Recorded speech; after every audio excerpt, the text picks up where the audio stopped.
Welcome to episode 6 of Setting the Scene, and in this episode today we are going to focus on Adeptus Titanicus. Now, a lot of you hopefully have seen the Adeptus Titanicus games on the channel, and Boris and James do a really great job of those. So Boris does all the editing for Adeptus Titanicus, and Boris is the rules master on the day, and both are featured in games of Adeptus Titanicus on the channel.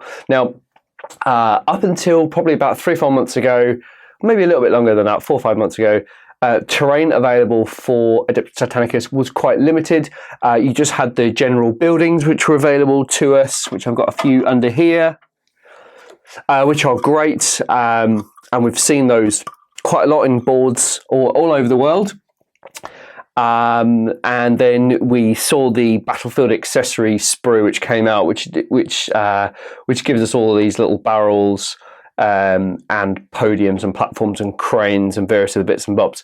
And let's not forget the terrain from Forge World. So there's generators, there's these air vent kind of water condenser type things, silos and various other bits and bobs. So the Adeptus Titanicus range now is absolutely brilliant, really good. And hopefully you've watched my review of the Forge World boards. So kind of mixed feelings about those boards, but I think on the whole, I think they're a very good board. Watch that if you haven't watched it. So I want to talk a little bit more about the terrain, which is yet to feature on the channel because obviously lockdown has happened and we haven't been able to film any Adeptus Titanicus games. So this new piece of terrain hasn't been featured in any battle reports just yet. But you will notice the similarities between the battle reports that we film for 30k and Adeptus Titanicus. They include a lot of rock and aggregate and aquarium stuff, which I brought from there. And this terrain piece is no exception. It's built around a huge mega set, which I brought from an aquarium shop in Peterborough. And I'm going to take you through how I converted it. I've got a few work in progress photos which I have on my phone, and then I'm just going to build a scene right at the very end.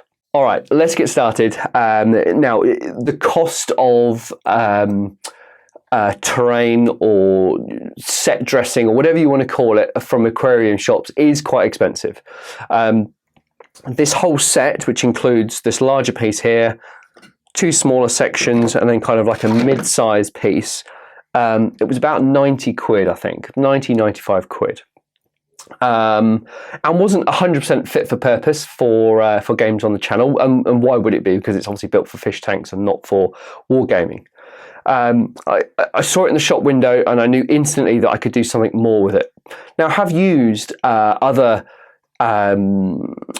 rock formations, that's the word I was looking for, from aquariums shops before, and they work really well. Just kind of, they tend to come on with lots of foliage and some rubber plants and stuff, so I just pull them off, fill the holes, and then undercoat it black and then paint it grey. So, and you'll see that from a lot of the AT boards which I built early on when we embarked on filming these games. So this was no exception. I saw this in the shop window, I knew I'd love it, and I knew it had to be adapted. I took it home, and you'll see from the photo which I'll put up right now, it had like these little archways and a really thick base. It's about 2 or 3 inches tall, and that's obviously to allow the fish to swim in and out of, but also, or maybe, I'm not an expert on fish tanks, I don't know, but also that depth on the bottom of the rock formation there is so you can perhaps build it into your fish tank, so you can put the aggregate down the bottom. I've watched a couple of aquarium builds and they kind of heap the stuff up, and then that makes sure that you've heaped it all up, and then the actual formation sitting above the kind of the I don't know what you want to call it, ground level. We'll call it ground level. So I instantly cut this off with a Dremel because there was no need for it. There was no need to raise the train up so tall, you know, because it was just way too high. So I cut off with a Dremel and then stuck the thing down on a little bit of really thin wood. Just used some silicone glue there, which really stuck it to the base. That was not coming out.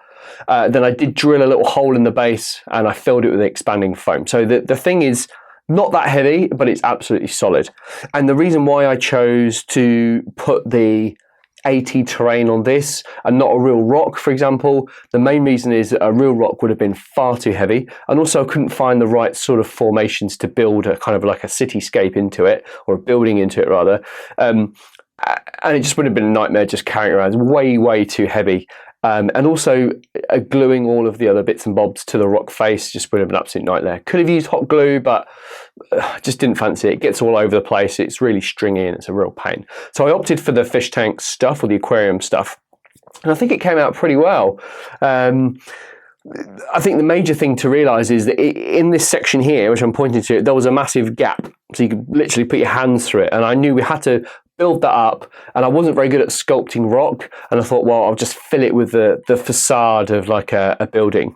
And I hope you can see it. It worked out really well. I mean, I kind of knew roughly what I wanted, planned it out, drew a little bit on a bit of paper, and then it was just a case of trial and error. So I got the spires set and the building set, and I just put stuff together and just pushed it on and tried to make it work as much as possible. The staircase down at the front there, I built that from a bit of, I think it's 1mm plasticard. So really easy. And the steps were just made of gluing one sheet on top of another. And I just had a little jig. I think those steps are about 3-4mm long. So I just cut a 3mm bit of styrene and then just placed it on the top of the styrene, then put the next step in, and so they're equally spaced. And I'll get a load of photos so you guys can see that, and I'll overlay these photos as I talk. So if we look at some of the other elements of the board, there's obviously a little like shrine in there. That's off the back of the Warhammer 40k Baneblade kit. It's like a little shrine to the Omnissiah, which I thought looked really cool. And I did a tiny little staircase leading up to it. I can imagine that, people that visit this installation, pay their respects to the machine god, I guess. But that's where we went with that. And then I built a little balcony here, just to kind of, I don't know, just to make it look a little bit more interesting. And the little support structures there, I just used to just kind of support the structure on the rock face.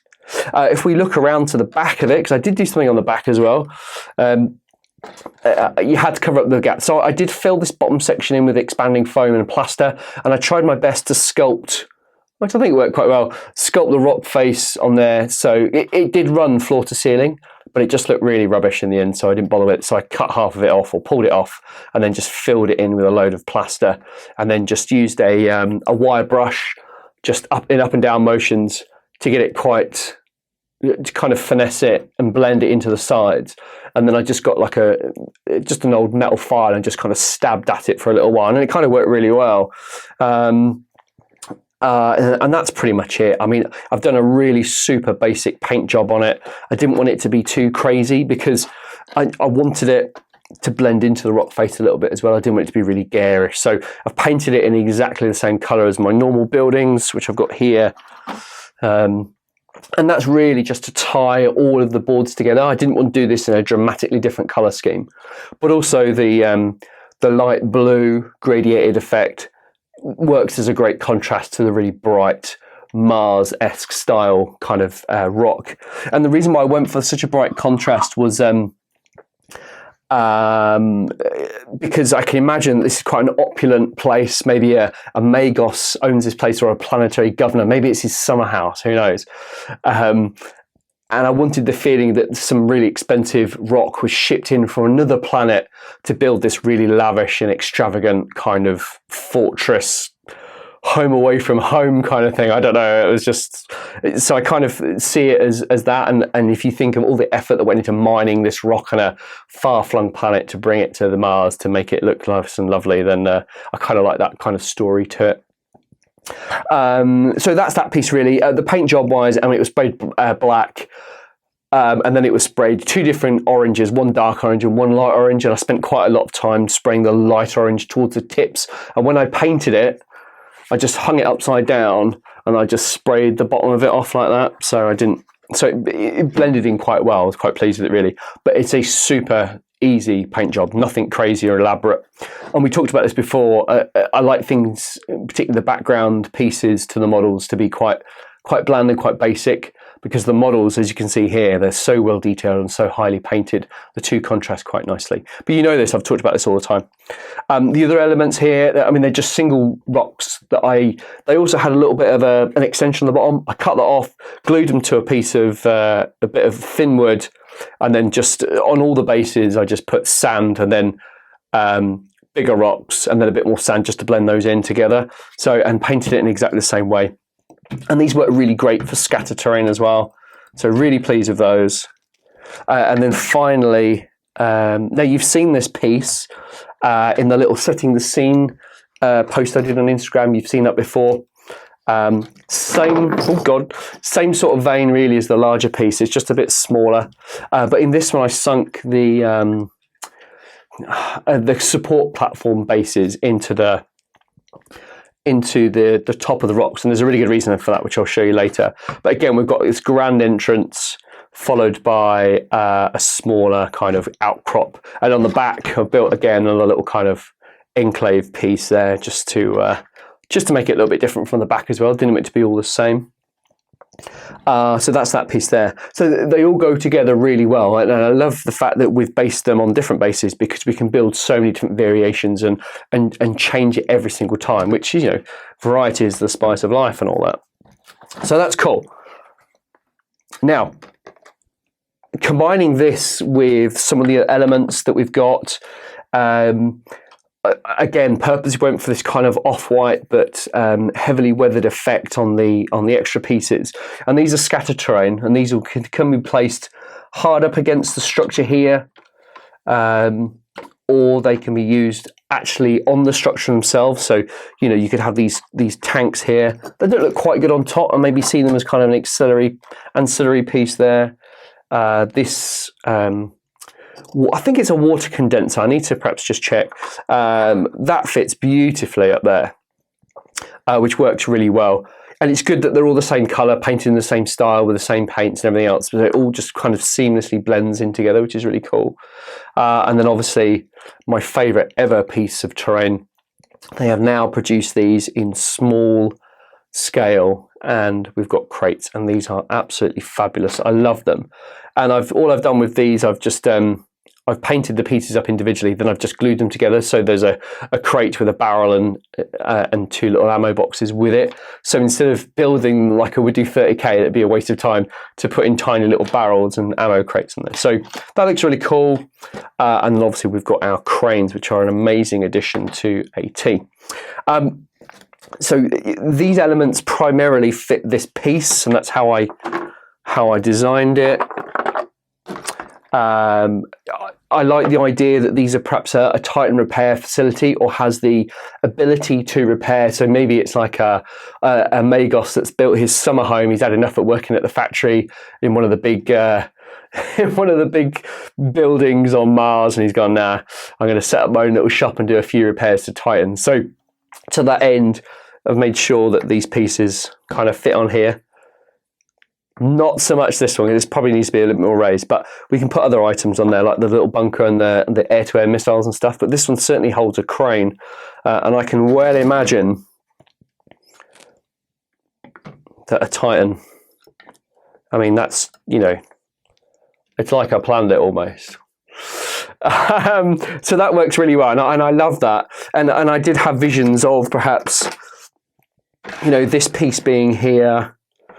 And I was thinking about maybe building like a little backdrop to it with a load of scaffolding around the back here, but I think that project's a little bit way off. So we've got some nice scatter terrain which kind of works, and if I'd been really clever, I would have put another one of these little bunkers on top here, so we could have had another crane. I mean, I can still do that, but I've just got to go back and redo it, so it's a bit of a pain.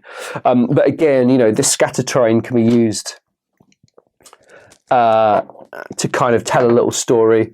And in an ideal world, what you'd probably have is the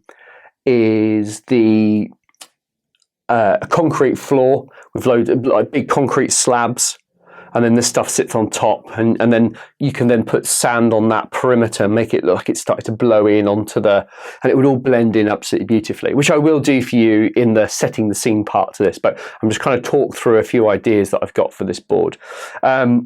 Which is really cool. And then these can obviously be put in other places. I mean, that's obviously the base for the crane. Doesn't quite work on this black board at the moment. It looks a bit silly, but you'll see what I mean in a minute when I start to get it building. But it all works beautifully, really.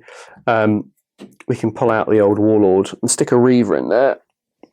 And the scale still works. It still works quite well. Okay.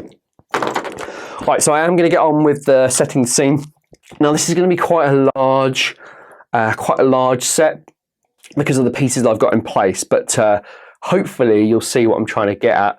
But I think it will look quite nicely. Now, one key thing about this board build is that I haven't built this board prior to filming this video, so I'm not 100% sure how it's going to go, but I've got a rough idea in my head, so we'll kind of explore this together.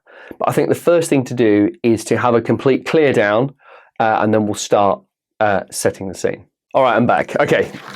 Now, first things first, this is not ideal, but we've got to work with what we've got right now, okay? So this is just a white foam core. People use it for signage firms and stuff, and they make signs and various other bits and bobs with it. I did use this for, I have used this for Adeptus Titanicus before, and I've also used it for 30k as well. But essentially, it fits on top of the Realm of Battle board, so when you join all the 4 hills together, this then sits on top and creates like a concrete base for a building or an installation or something. So, but it also doubles really nicely for Adeptus Titanicus. I have cut it down because I've used it for lots of different things, which is a real shame. In an ideal world, I perhaps would have made another 2x2 sheet of it. Unfortunately, I'm so pressed for time, I haven't had a chance. But I think by the time we finish, you're not going to notice that huge line that is obviously apparent between the 2 pieces. So first things first, one thing that's really critical is we're obviously on a square. I've got a 6x4 in front of you, but I'm going to use sort of just 3 foot of it really, and it's going to go sort of forward another 2 foot perhaps. And we've got a square here. But I think what's really important, I've talked about this before, is making stuff on a different angle. So instead of aligning the squares, the same dimensions to the box, I'm going to angle them slightly so it's like a diamond almost, which kind of throws the eye off a little bit, which I quite like as well. And then we're going to put this element here. And we're going to go with the tech priest working from home is what we're going to go with. He's given up the forges of Mars, and he's bought a little summer house back in the back and beyond of Mars, and he's set up his own little shop. It's quite an opulent shop, but he's got his own facility to do a bit of work on the side and earn some extra credits. So that's what we're going with, and I kind of like that little story there. So now because I'm kind of doing a setting the scene for you guys, this does not have to be perfect because we're going to use sand later on to completely cover up all the glaringly obvious faults that are apparent in this board right now. And if you're doing this at home, I talk about this all the time. Sand or aquarium aggregate is the most amazing thing to use in your boards because your boards will be completely different every single time. It's just an amazing medium. I know it's messy, I know it's a pain, but it just makes the most amazing boards. So that's what we're going with. So you'll see a lot of these gaps here, but we're going to cover them up so we're not worried about it. One thing I am going to do, if I can find my tape measure, is I'm just going to make sure that all this is in frame for you guys. So I'm just going to quickly measure it. I wouldn't worry about it so much otherwise. 7. So it just needs to scooch over a little bit, just so it looks square in the shot for you guys. Yeah, I think that'll work. What do we got? Yeah, it's a little bit slight, but obviously we've got it's smaller here and much bigger here, but I might move it over a tiny bit. Okay. Yeah, those lines in this cut section is really annoying me, but hey, what can you do? All right. And we're going to use these pieces here just to set a bit of a backdrop to the whole thing. What I might do is when I come to take the photos, I might put a backdrop here just to kind of, we'll have to see what sort of material I've got. Well, that's essentially the basic shape. And I think we're going to use a Reaver Titan for this one. So I'll just grab this. I appreciate I'll be popping up and down, but all my gear is down on the floor, so it's a lot easier to use. I think scale-wise that works really well. Kind of creates the illusion of the much grander, higher, taller buildings. And if you're building a normal board, you just use it in a scattered formation, and you can just, the line of sight blocking terrain that this stuff provides over the standard Games Workshop stuff, you've got to spend hundreds of pounds to build a solid, large building. I think with this, it's really cheap as well. So it really helps. And that's why we use rock on the channel, because it's £3.50 a rock. It's fantastic. All right, so we're going to be working on this Reaver Titan. I appreciate the base isn't ideal on this, but there's a little bit of license here, isn't there? I haven't quite got one of these Titans off a base. It would have looked lovely just stood there on its own. So that's that. I'm going to grab some more bits. All right, instead of disappearing up and down, I've just bunged a load of stuff behind this large building here, so hopefully it'll be a lot easier. So the first things first, I'm going to stick a crane on there because it kind of tells that story a little bit more believably. That this Magos is repairing stuff in his downtime. So that looks quite cool. Again, kind of brings a little bit more height up to this side, which is really great. I love these little water condensers. I'm going to stick one up there to wick any moisture from the air of Mars, if there is any. And then, of course, we've got these kind of silos, which are really, really cool. Maybe there. Got a few more here. We're just trying to make this scene a bit more interesting. Got a load of these barrels. I love these brass kind of silos here. So we might try and... I don't want it to look too bitty, if you know what I mean. No, no pun intended there. No, that doesn't quite work.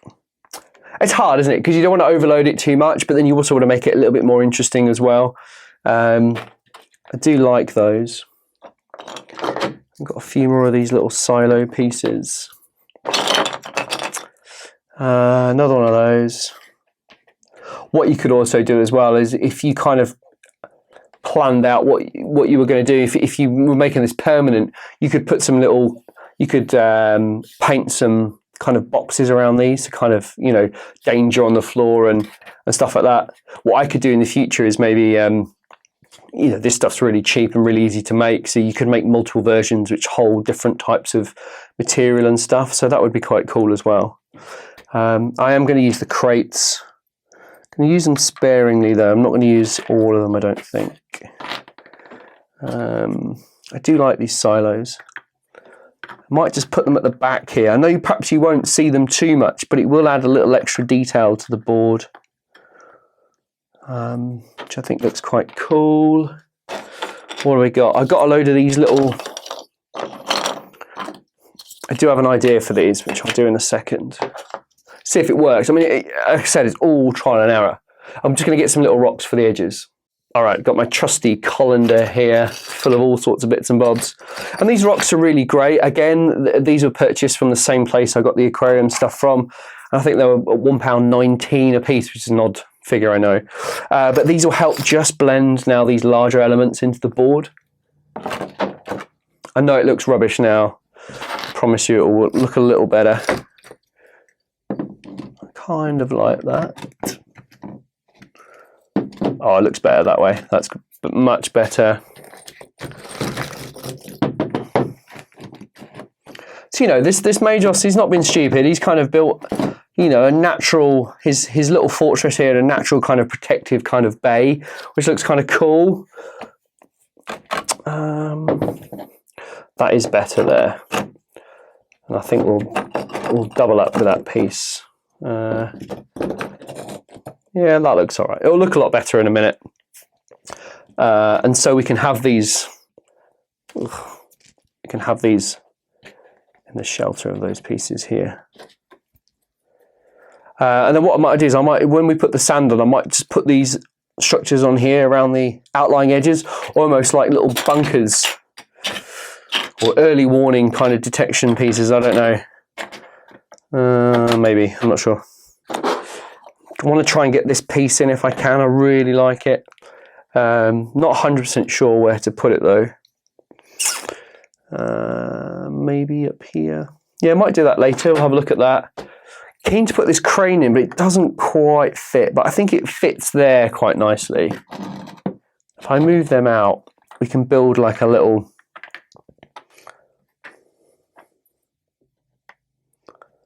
Yeah, that looks quite cool. Maybe a little section over here with the... So make sure he's got plenty of room to get loads more customers in with their equipment. That looks kind of cool. And then these, we might just pop these here just to kind of cover up that gap a little bit. And what I've done here is that the forge I'd produce these in threes, which are really great. But I didn't want them all to be the same, so I cut one. I made one of two and one of one, so it just makes them a little bit more versatile, which is great. So I'm going to use this 3 here to plug that gap, and then I've got another one here. I do have the one that's 2 somewhere. Let me go find that for you. All right, found it. Here we go. And I'm just going to ring this one here. So it actually fits really nicely. I mean, you know, I've said this before, building these boards is not skill. It's just sometimes it's dumb luck. You know, it just fits nicely. And then finally, we've got a power generator. Now, I've done a power generator in red, yellow, and the metal, Iron Warriors kind of colour.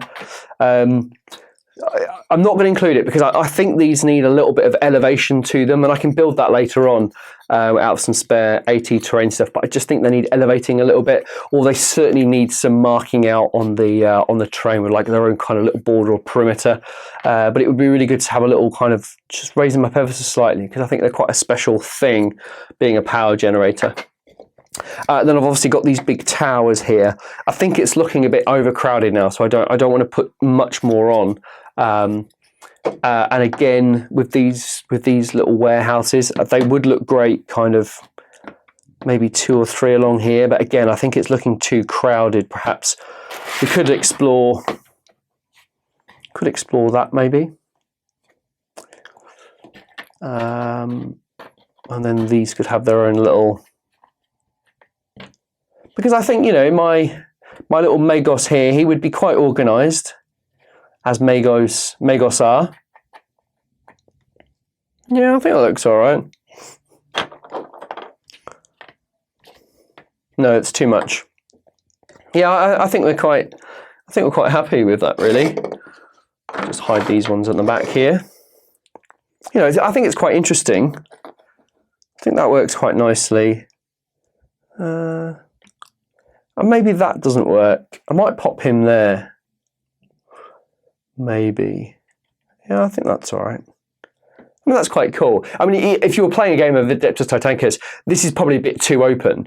And maybe if you've got a few more of these, or you've got some buildings, whatever, you could then put some other stuff over here, so it's not so open. But as an objective, it works really, really well. But as we're just going to be taking photos, I think it works quite nicely, because you've got a model centered in the center of the frame, and then all this stuff on the periphery, and then you've got some bits in the foreground. You know, we can replace it with a warlord. Apologise, just keep stepping down there. Maybe that works better, I'm not sure. I'll do both. I'll take photos of both, and then you can tell me what you think is best. At least if I put that on like that, it looks like he is actually just lifting the weapon from the carapace there of the warlord. It does look quite cool. I'm just going to close that up ever so slightly. Cool, yeah, I think the water looks a little bit better. I'm really pleased with that. Really, really cool.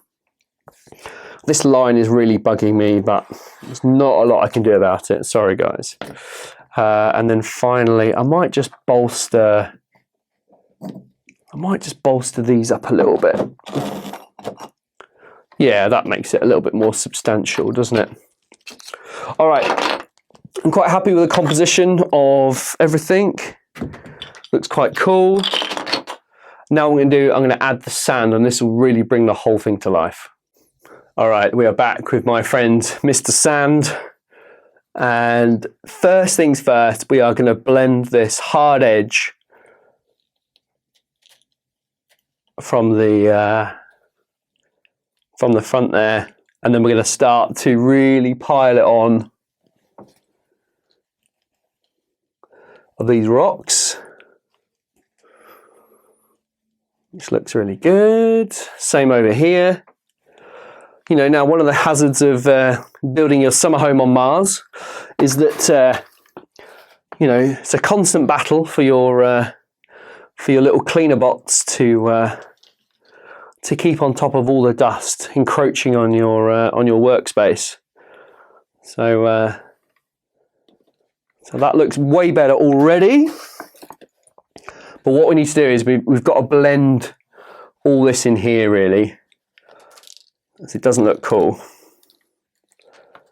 We can do that, it's fine. what might have been a better idea would be perhaps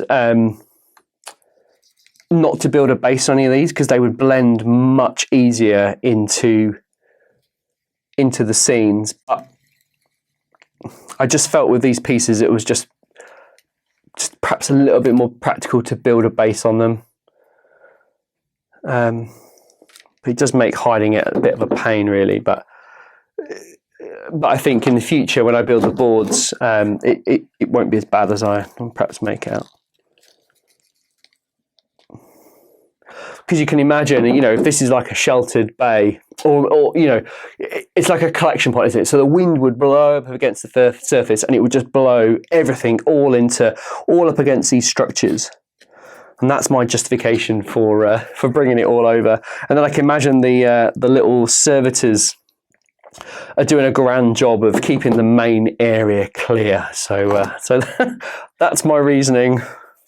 That's what we're going with. And it does work so well. You know, I know a lot of you are saying, oh, I just can't be bothered with sand, or I can't be bothered with it. But I promise you, it makes such a difference. Oh, I'm really happy with that. And you can just see all of those hard lines have gone. And it makes it more believable because we've blended all the way up to the front here. I've not bothered to do the back here because it's just for a photo. But for a normal game, I would, of course. Just a soft blow, or an airbrush would be amazing here, just to get rid of your fingerprints on it. Looks really good. I'll stick my Warlord back now. Oh, probably should do the Warlord base. The way we'll do that, we'll just dip him in a little. That's better. Just help blend it in a little bit. When we're back on, lifting that carapace weapon off. And you can see now these rocks, they look really rubbish before, and now they've just blended in really nicely. Really happy. Now we're going to get these little pieces which I mentioned.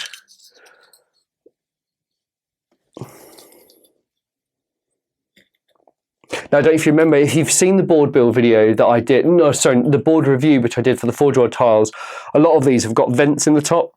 And I purposely made them like that, so as if they're almost like venting stations for all of the, you know, all of the stuff underneath the city floor, and it just vents gas. You know, like you see in America, or the classic, the movies like to portray, where you've got all this kind of steam and stuff coming out the manhole covers and stuff. It's a bit of a classic, whether that's a real thing. I mean, if you live in New York or a big American city, and you can tell if that's a thing or not. It might just be Hollywood rubbish, but it does look good. And I imagine the same sort of thing. I imagine these kind of structures built purely for venting vast amounts of gas or smoke or exhaust fumes or whatever from underneath the streets of the city. And it's kind of the same thing. I can imagine there's lots of stuff happening below the surface. You know, I can imagine there's a little elevator somewhere in here, and the Magos goes right down into the basement, and there's a whole Zone Mortalis complex full of lots of dark mechanicum stuff. Maybe he's a loyalist, maybe he's a traitor, who knows? But I can imagine that, you know, the gears of industry are turning underneath this installation, and all the gases and the exhaust vents are being vented up through these little buildings. So it's cool. But they could also double as you know, as sentry watchtowers, or they could have they could be garrisoning Secretari in there, or thralls, or whatever you want. You know, you can make up so many different stories, but I think it helps just tie the story in a little bit more. I think it looks quite cool. And the beauty about the sand is it doesn't matter if the rocks on top are lopsided, because you can just put a bit more sand on, and then you can make them as level as you want them, which is brilliant. Do we need one more? I think that's a bit overkill if we have one more. Yeah, let's dump that. Let's dump this. Oh, I might just add a tiny bit more just for the photos.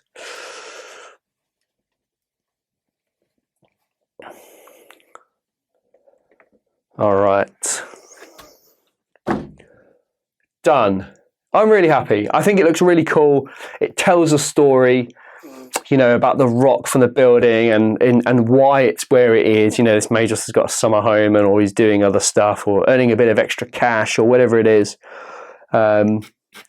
and I just think it works. And as a narrative piece in your games, you know, you could capture it, or you could, you know, you could do a scenario where maybe that you've got limited reinforcements, but you've got a Titan in repair, and maybe it's being harassed by some knights to injure the big warlord whilst it's being repaired. You know, maybe on like consecutive turns, you can roll a couple of dice, and then the weapons activate separately, or maybe the whole Titan is finally repaired and can walk forth from its repair bay. You know, you can make up so many different stories and so many scenarios, and it would be really, really cool. But I think as an exercise in building terrain, it's really important, as I've always mentioned, that the boards need to make sense on the channel, and I think this does absolutely that. It tells a really great story, it looks cool, and it's cheap and simple to build. And for me, this is what the channel's all about, just building boards that you've never seen before, or a bit wild or a bit weird, but ultimately very cool, in my opinion, of course, but I'll let you be the judge of that. But I think it looks great. I think for something that took 20 minutes to build, I think it's pretty cool. I really hope you guys like it. I'll take a load of photos and I'll stick them at the end of this video, so please stay tuned for those photos. I really hope you've enjoyed this. Please let me know your thoughts and comments, and I'll see you in the next one.